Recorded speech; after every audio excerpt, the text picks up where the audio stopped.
Et on va tout de suite écouter le président russe Vladimir Poutine sur l'antenne de France 24. Les participants et les invités du Forum économique international de Saint-Pétersbourg. C'est le 25e forum.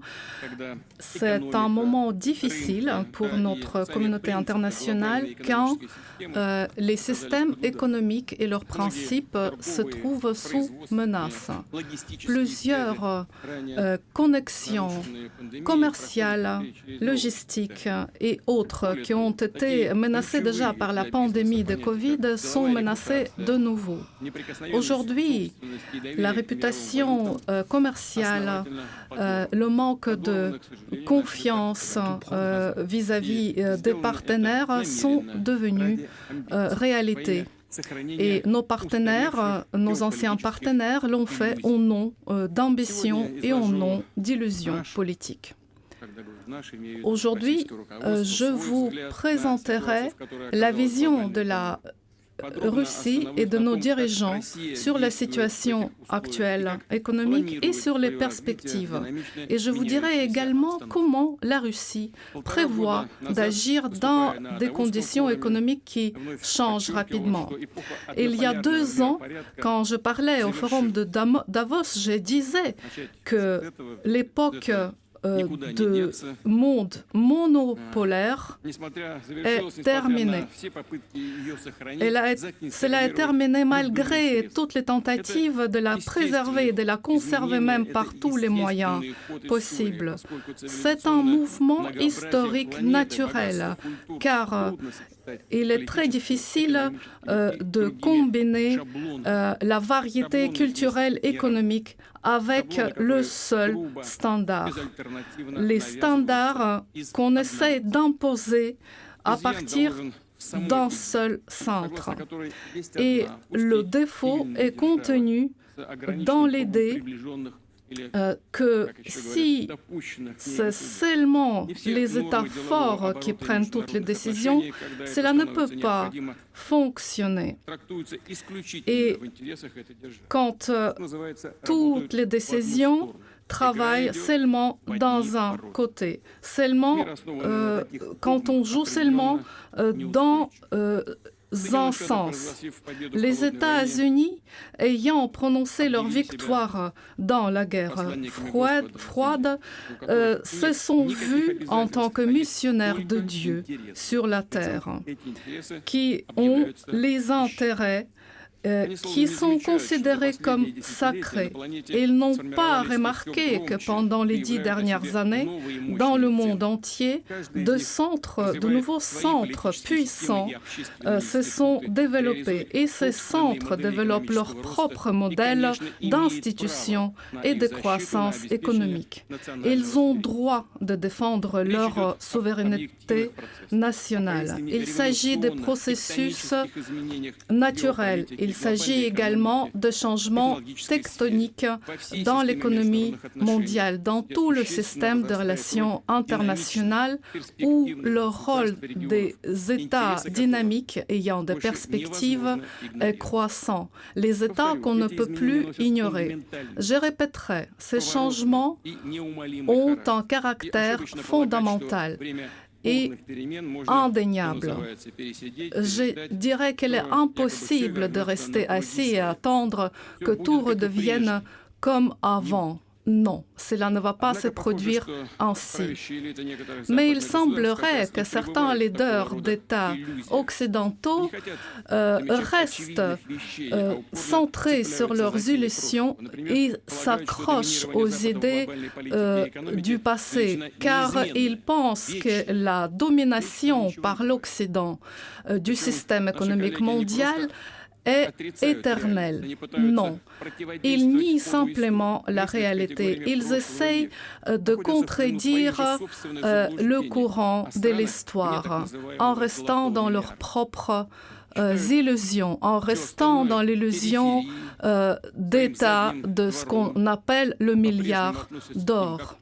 et regardent le reste du monde comme leur colonie. Et les habitants de ces pays sont considérés par eux comme des hommes, disons, de deuxième catégorie, d'où provient leur désir de punir ceux qui ne rentrent pas dans les rangs, qui ne veulent pas se soumettre. Et en même temps aussi, ils violent leurs propres principes éthiques et mettent en doute la souveraineté de certains États. Par exemple, la Yougoslavie, la Syrie, la Libye, l'Irak, pour n'en nommer que quelques-uns. On essaye d'isoler les États qui vont à l'encontre de leur opinion. Même le sport, même les Jeux olympiques, même la culture sont interdits sous le motif de leur provenance. Et cela va aussi pour les sanctions à l'égard de la Russie qui sont infondées et qui sont pas raisonnables. Leur rapidité est incroyable. Ces sanctions sont sans précédent. Ils veulent tout simplement faire s'écrouler l'économie russe. Ils essayent de frapper les finances, l'industrie et le niveau de vie des Russes. Mais ils n'y arrivent pas, c'est évident, ils n'y arrivent pas. Les entrepreneurs russes, les organes de pouvoir ont travaillé de façon unie. Les citoyens ont montré leur unité également. Nous avons réussi à stabiliser les marchés financiers, les marchés bancaires. Nous avons réinjecté des liquidités sur le marché. Nous avons assuré la stabilité des industries. Nous avons assuré les lieux de travail pour nos travailleurs. Et donc, les pronostics catastrophiques de ce printemps n'ont pas eu lieu. Mais nous comprenons d'où venaient ces prédictions concernant les cours de dollar qui allaient augmenter, les prédictions concernant l'écroulement de notre économie. C'était une tentative de faire pression psychologique sur notre milieu de business. Par ailleurs, certains de nos business et leurs dirigeants ont succombé à ce type de prédictions catastrophistes. Cependant, je voudrais souligner encore une fois que nous devons être honnêtes et extrêmement réalistes dans nos conclusions et nous devons croire en nos forces. C'est très important. Nous sommes des personnes fortes et nous pouvons faire face à n'importe quel défi, nous pouvons résoudre n'importe quelle tâche. L'histoire de plusieurs millénaires de notre pays le dit.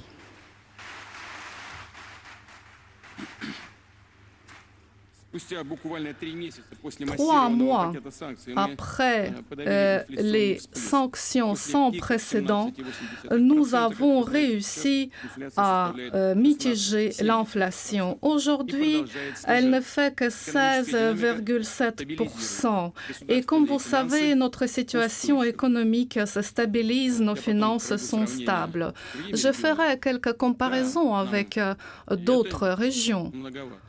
Oui, bien sûr, on pourrait dire que 16,7, c'est énorme du point de vue global. Mais dans cette situation-là, c'est peut-être pas si négatif que cela. Nous avons eu un profit de 3 milliards de roubles. Et donc, cette situation positive avec notre budget national a plus que quadruplé les prévisions que nous avons eues.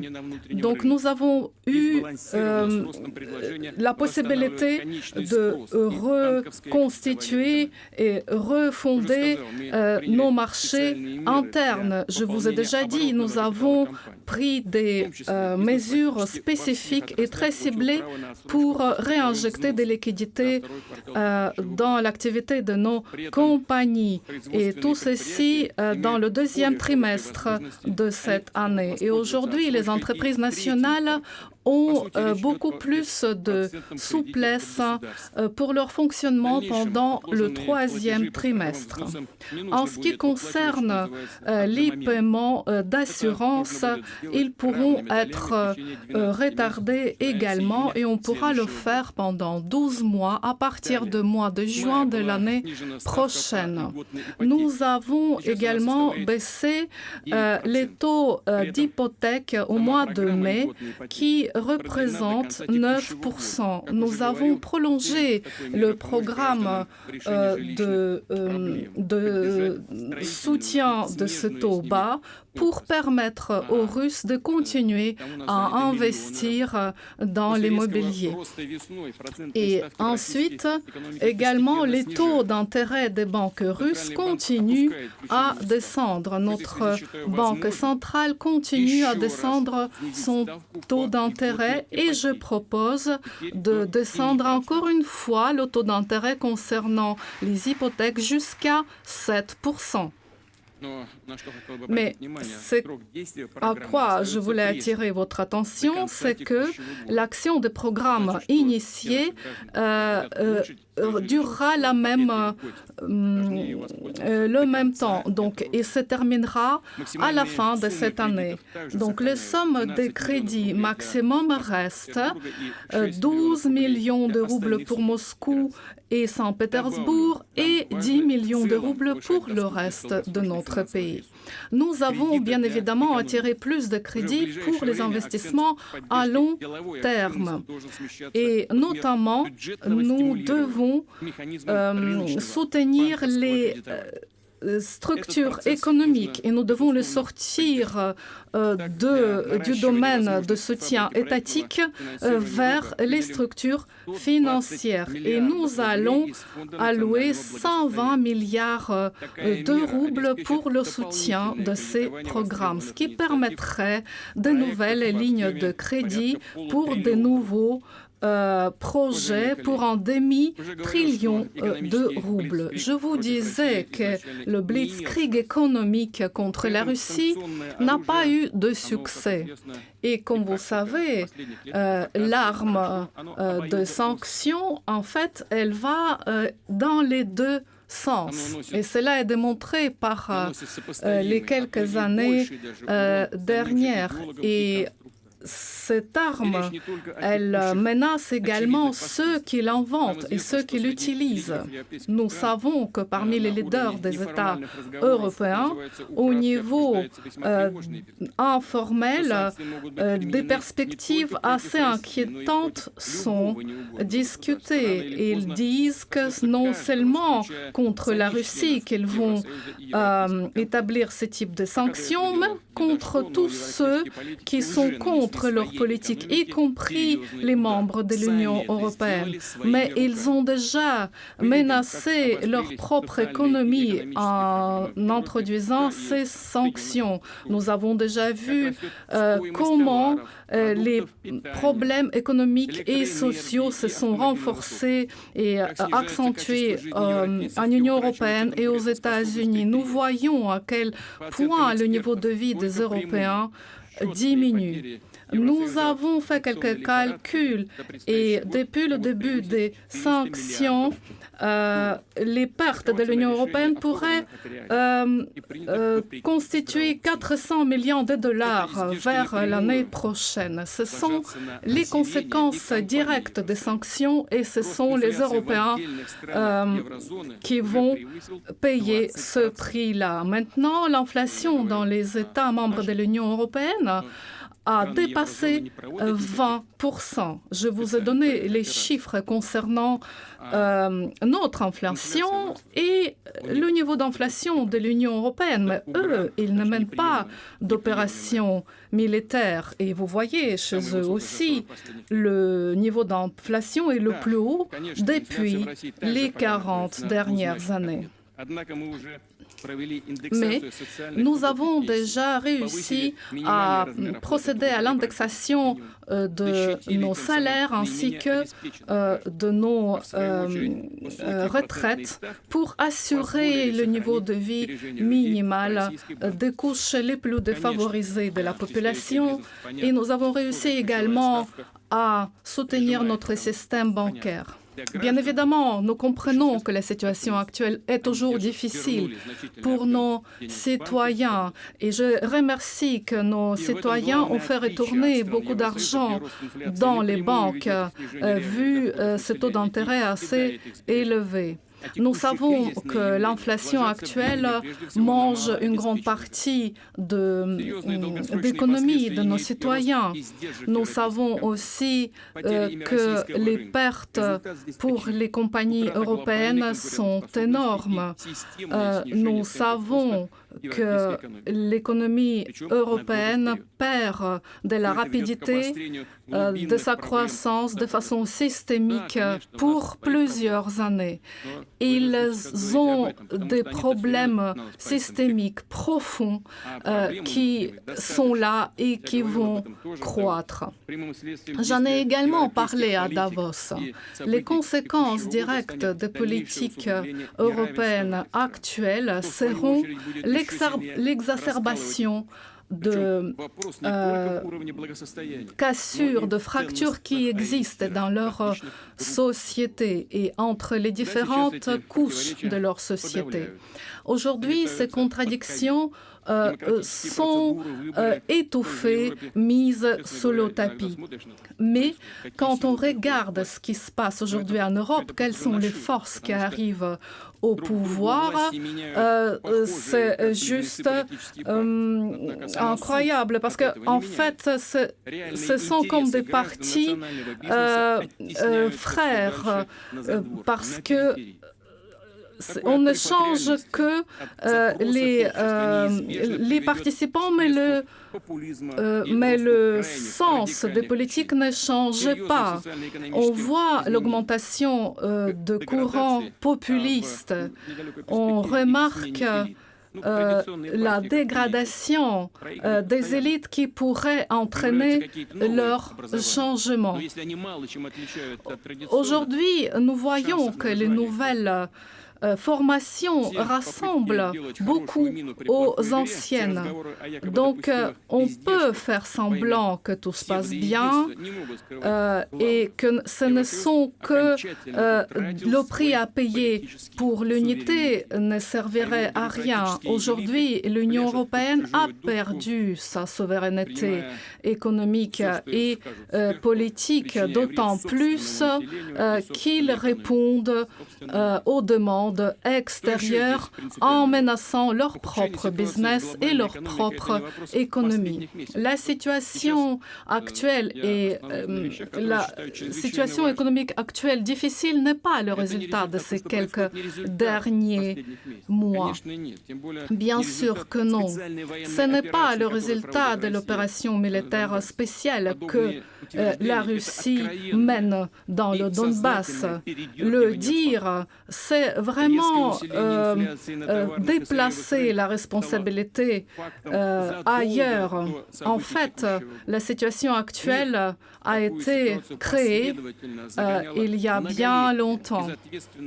Le monde se trouve dans cette situation à cause de la politique du soi-disant G7 qui ont fait la politique d'accumulation de dettes pendant de nombreuses années, ce qui s'est encore aggravé pendant l'épidémie de coronavirus, encore en 2020, quand la demande et l'offre pour les services avaient diminué. Et on peut se demander quel est le rôle de l'opération spéciale au Donbass dans tout cela. Aucun, parce que tout simplement, les dirigeants des pays occidentaux ont commencé à imprimer de l'argent pour essayer de couvrir les déficits absolument incomparables. Pendant ces 2 dernières années, la masse d'argent aux États-Unis a augmenté de 38%. Cela fait 5,9 trillions de dollars. Et il y a que quelques pays dans le monde qui ont le PIB qui dépasse ce nombre. Et la masse d'argent en Union européenne a également augmenté, énormément augmenté, de 20% à peu près. Et j'entends de plus en plus dernièrement, et vous me pardonnerez parce que je n'aime pas faire beaucoup d'éloges à nous-mêmes. Mais en fait, les Occidentaux, ils disent, ils parlent de l'inflation de Poutine. Mais je pense que toutes les personnes qui savent réfléchir comprennent ce qui se passe réellement, car l'opération militaire spéciale au Donbass n'a rien à voir avec l'augmentation des prix sur les denrées alimentaires et énergétiques et ainsi de suite. Cette situation est seulement la conséquence de graves erreurs dans la gestion des dirigeants des États-Unis et de l'Union européenne. Bien évidemment, notre opération militaire spéciale a joué un certain rôle dans ces processus, mais ces processus avaient déjà lieu. Et ce qui se passe aujourd'hui pour eux est une espèce de charge pour dire qu'en fait, ce ne sont pas eux qui sont responsables de l'utilisation de moyens financiers qui n'étaient pas gérés convenablement. Où sont allées ces centaines de milliers de notes de banque qui ont été imprimées? Personne ne voulait réfléchir quand ils l'ont fait. Aujourd'hui, ils voient qu'il ne leur reste que très peu. Si en 2019, l'importation aux États-Unis faisait 250 milliards de dollars par mois, aujourd'hui, cela fait 350 milliards de dollars. Il est très intéressant que l'augmentation a représenté 40%. Proportionnellement, cela correspond à l'augmentation de la masse d'argent imprimée qui a été observée pendant ces 2 dernières années, en fait, qui sont allées sur les marchés des pays tiers. Je voudrais aussi ajouter que les États-Unis étaient des fournisseurs importants de produits alimentaires sur les produits mondiaux. Ils étaient fiers de leur tradition d'agriculture, de fermiers, qui étaient par ailleurs exemplaires, même pour nous. Mais aujourd'hui, le rôle des États-Unis d'Amérique a changé de façon fondamentale parce qu'aujourd'hui, les États-Unis d'Amérique se sont transformés en importateurs purs et durs car ils achètent les denrées alimentaires dans le monde entier. Et ils continuent à augmenter leur importation. Mais la situation est encore plus flagrante dans les pays de l'Union européenne. Et ils ont créé actuellement une vague de pénurie et d'inflation pendant les 2 dernières années. Quasiment toutes les denrées ont augmenté dans le monde entier, les matières premières, mais surtout les produits alimentaires. Bien évidemment, les États-Unis et les pays de l'Europe occidentale continuent à importer, mais le saldo entre les importations et les exportations a changé car l'importation représente 13 milliards de plus que les exportations. Encore au mois de février de cette année, les index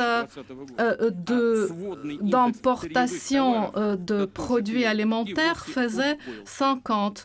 tandis que l'indexation d'importation de tous les produits a plus que doublé. Pourquoi échanger les marchandises contre les dollars et les euros qui perdent de la valeur? Qu'est-ce qu'on peut faire? Et donc, l'économie qui n'est pas réelle, en fait, va être changée par une économie qui est basée sur les réalités. L'argent qui circule aujourd'hui perd de sa valeur de 8% par an, à peu près. D'autant plus, cet argent peut être confisqué ou volé. Si, par exemple, les États-Unis n'aiment pas quelque chose dans la politique d'un État ou d'un autre, il peut tout simplement le priver de cet argent. Car vous savez que plusieurs États gardent leur stock financier en dollars. Ce n'est qu'une analyse objective. Vous savez que dans les années qui viennent, nous allons commencer un mécanisme de conversion des monnaies existantes. Et les autres pays vont le faire. Cela va concerner les produits alimentaires, les matières premières et ainsi de suite. Cela va augmenter encore plus l'inflation du dollar. Concernant l'Europe, bien évidemment, l'augmentation de prix actuels et la politique actuelle qui n'est pas très visionnaire vont continuer à augmenter les prix sur les sources d'énergie. Et cela va continuer. Je vais me répéter. Il y a longtemps, bien avant le début de notre opération militaire spéciale, ces prix ont augmenté. Donc il ne faut pas nous accuser de cela. Leur politique a également entraîné la diminution de production d'engrais, notamment d'engrais azotés. Les prix globaux sur les engrais azotés ont augmenté de 70% pendant la dernière année. Aujourd'hui, on continue à bloquer la logistique de livraison d'engrais depuis la Russie et la Biélorussie. La situation devient de plus en plus difficile. Et il est très facile de prévoir ce que ça va entraîner. Cela va entraîner la diminution de production de produits alimentaires, ce qui veut dire que cela va créer des pénuries, ce que les prix vont augmenter encore et encore, et que ce sont les pays les plus pauvres qui vont souffrir. Et tout cela a été créé par les États-Unis et les bureaucrates européens. Je me répète encore une fois, cela n'a pas été créé il y a quelques mois et à cause de la Russie, comme certains démagogues l'affirment. Non. Évidemment, ce serait peut-être même agréable pour nous de savoir que nous sommes aussi puissants, que nous sommes capables de changer la situation dans le monde à un tel point. Ce serait peut-être flatteur. Mais cela ne correspond pas à la réalité. Cette situation, elle mûrissait pendant des années. Elle était créée par le manque de vision de ceux qui prenaient des décisions concernant les émissions financières pour changer les flux financiers, pour créer encore plus de déficits et pour provoquer des catastrophes humanitaires dans certaines régions. C'est encore une fois cette politique coloniale qui est devenue beaucoup plus fine, car elle est très difficile de comprendre du premier regard ce qui se passe réellement. Aujourd'hui, il est très important d'assurer la survie des États qui sont dépendants de la production des autres pour leur propre survie. La Russie est capable d'assurer le nombre suffisant de denrées alimentaires et la quantité suffisante de denrées alimentaires pour notre marché intérieur, mais nous pouvons également augmenter les exportations. Nous allons exporter dans les pays qui ont le plus besoin de nourriture, là où il y a le risque de famine. Il s'agit des États africains et du Moyen-Orient. Mais bien évidemment, il y a des difficultés qui apparaissent et qui ne sont pas liées avec nos positions. Vous savez, les Américains ont introduit les sanctions, puis les Européens les ont commencées, et puis les Américains, en fait, ont changé d'avis parce qu'ils ont compris où cela allait mener, mais les Européens n'ont pas compris ce qui allait se passer. Mais nous comprenons que c'était pas intelligent, mais c'est très difficile maintenant pour eux de faire marche arrière. Reprenons. La Russie est prête à contribuer à la gestion et à l'équilibrage des marchés mondiaux et nous saluons bien évidemment l'ouverture au dialogue de nos collègues de l'ONU et à l'issue de ces pourparlers, nous allons peut-être pouvoir créer des conditions favorables pour l'équilibrage de la situation économique mondiale actuelle. Je ne peux pas ne pas toucher la question d'exportation ukrainienne des produits alimentaires ukrainiens sur les marchés mondiaux. Mais ce n'est pas nous qui avons miné les ports. Nous n'empêchons pas cette exportation-là. D'après les calculs américains, il s'agit de 6 millions de tonnes de blé, 5 millions de tonnes de maïs qui sont empêchés d'être exportés. Au niveau de marché mondial, ce n'est pas un nombre énorme. Et par ailleurs, vous pouvez le faire via la Biélorussie, via la Pologne, via la Roumanie. Il y a plusieurs façons d'exporter ces denrées.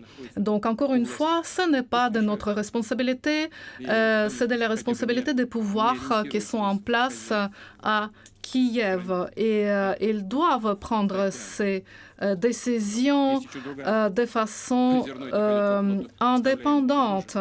Bon, il y a une autre possibilité, c'est que ces blés servent de paiement pour la livraison des armes, ce qui serait très triste. Maintenant, les institutions internationales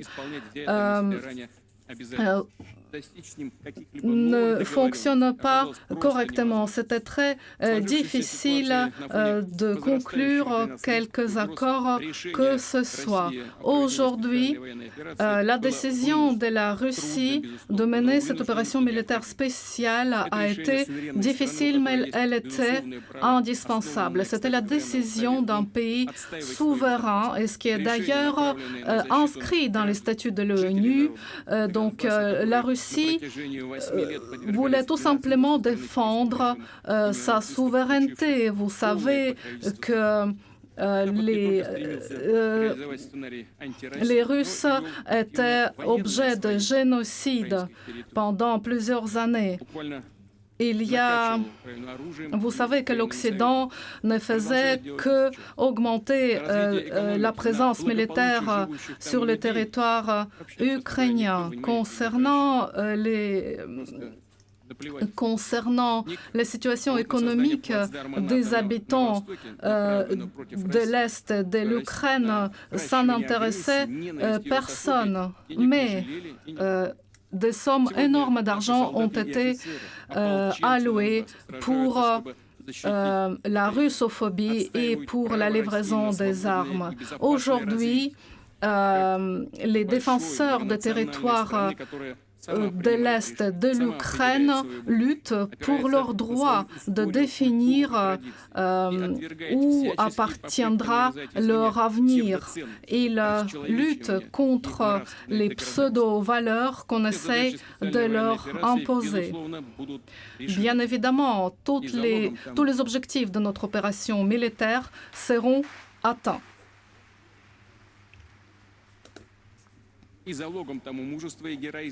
Et le gage pour cela est le courage et l'héroïsme de nos hommes, ainsi que le soutien de notre société qui donne le soutien à notre armée, la compréhension de la vérité historique que nous défendons, ce qui est de soutenir et de protéger la souveraineté de notre État. Aujourd'hui, au XXIe siècle, la souveraineté ne peut être partielle. Elle ne peut qu'être complète, avec toutes les composantes qui s'ajoutent les unes aux autres. Donc nous ne devons pas que défendre notre identité nationale, mais aussi nous devons promouvoir notre indépendance économique. La construction des sanctions économiques occidentales a été construite sur une thèse fausse, que l'économie russe n'est pas souveraine, qu'elle est vulnérable.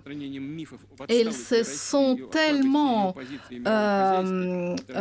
épris de leur propre idée du côté retardé de l'économie russe qu'ils n'ont pas compris à quel point notre pays a changé pendant ces quelques dernières années. Et comment nous avons changé, comment nous avons travaillé sur notre sécurité macroéconomique, sur notre sécurité alimentaire, comment nous avons avancé dans le domaine de notre indépendance financière. Bien évidemment, la situation actuelle pose devant nous quelques défis, par exemple la livraison de pièces détachées. Les chaînes logistiques sont brisées, mais en même temps, ces défis nous donnent de nouvelles possibilités. Nous en parlons souvent, mais c'est la réalité. C'est une stimulation assez importante pour développer notre potentiel économique, scientifique, intellectuel.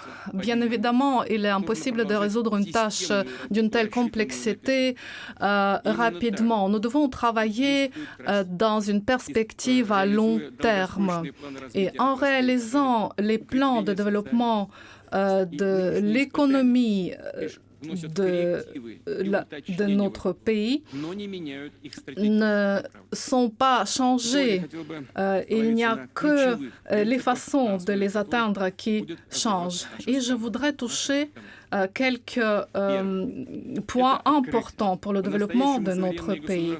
Premier point, c'est l'ouverture. Nous avons toujours visé le partenariat d'égal à égal. Et vous savez, ceux qui sont dépendants cherchent toujours les responsables pour leurs propres problèmes et dépendent de leurs suzerains.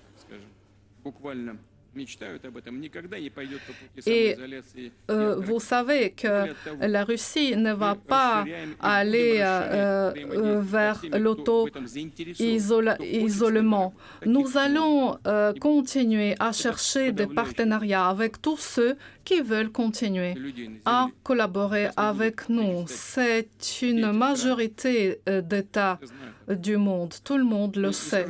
Je ne dirai rien de nouveau si je rappelle que tous ceux qui veulent travailler avec la Russie subissent des sanctions ouvertes, parfois même les menaces ouvertes de la part des États-Unis.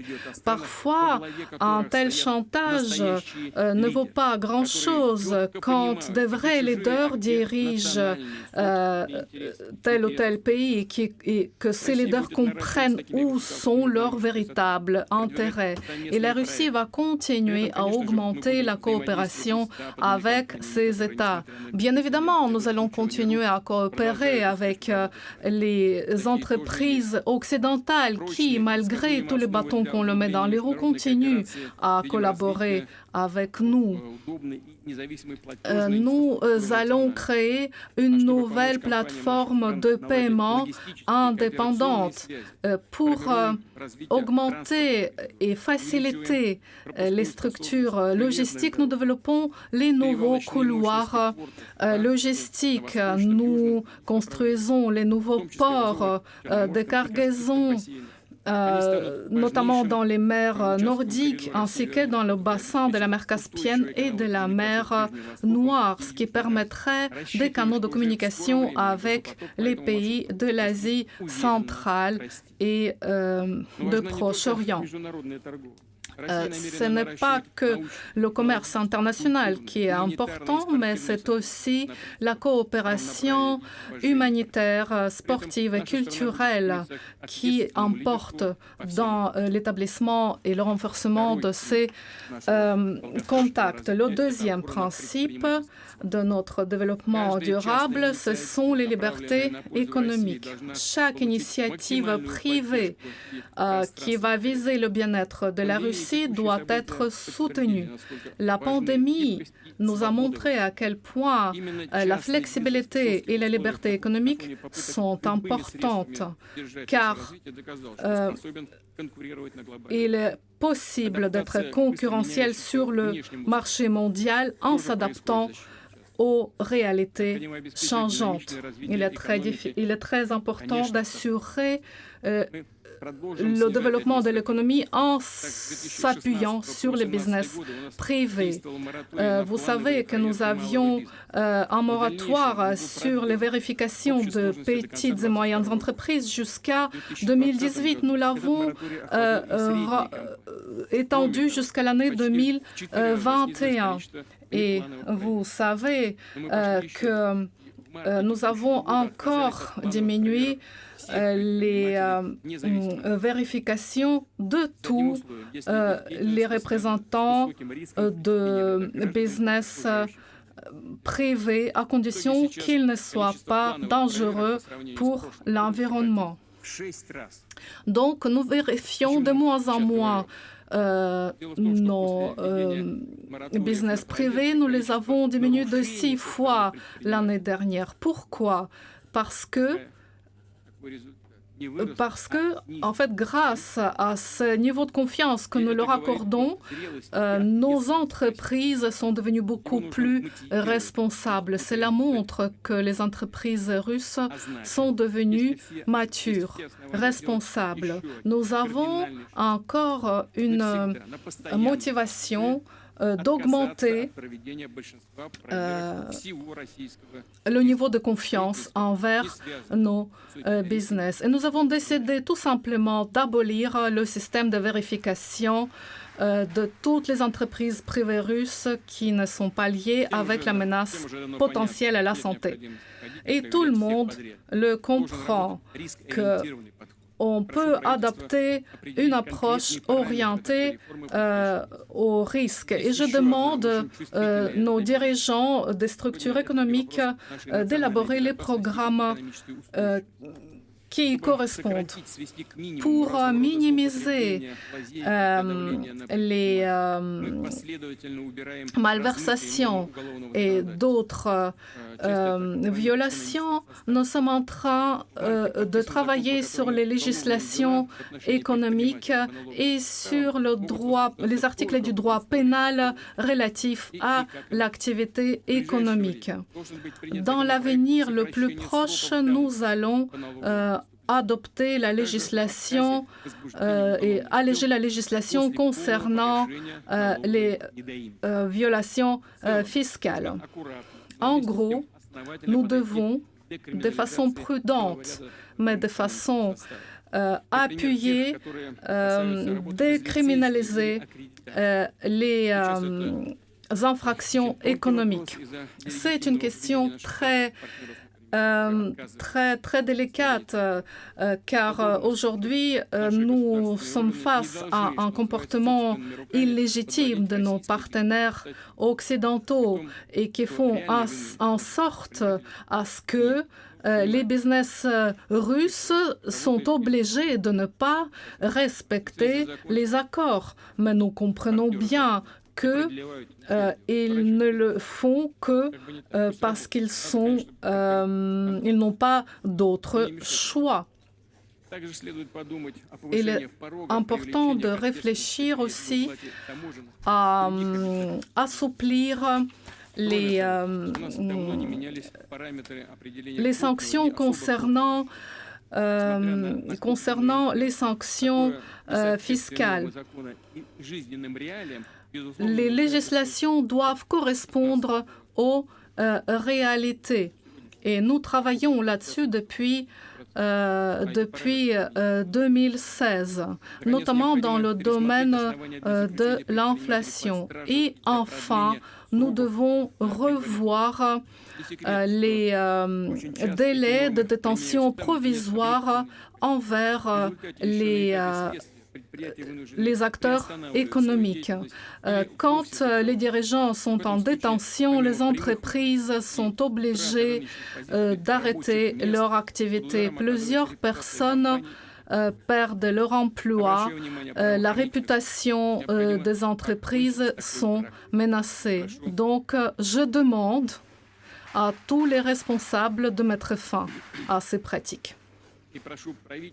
Et je demande au gouvernement de préparer ensemble avec la Cour suprême de préparer les amendements correspondants dans la législation. Concernant le Conseil de sécurité,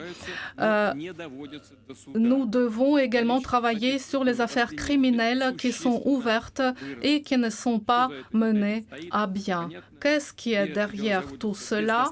Certaines affaires sont ouvertes sans fondation ou bien sont utilisées pour effectuer la pression sur tel ou tel acteur économique. Nous allons discuter de ce sujet encore une fois et plus en détail en automne. Sans doute, le rôle important pour créer une atmosphère propice à l'activité économique est discutée lors de ce forum de Saint-Pétersbourg. Notre agence des initiatives stratégiques effectue une évaluation constante des acteurs économiques nationaux. Et aujourd'hui, la région de Moscou est montée, elle était à la 8e place et maintenant elle est à la 3e place. Les régions de Tula, de Sakhalin, Saint-Pétersbourg, Bachkortostan ont également augmenté. Aussi les régions de Kourgan qui a augmenté de 36 positions, les régions de Perm et d'Altaï, Ingushétie en correspondance de 36-24%. Je voudrais remercier nos collègues dans les régions pour leur travail efficace. Et bien évidemment, notre gouvernement fédéral doit soutenir les initiatives économiques des personnes particulières, surtout dans les régions éloignées. Il s'agit également de programmes de production et de vente de produits écologiques sur notre marché intérieur.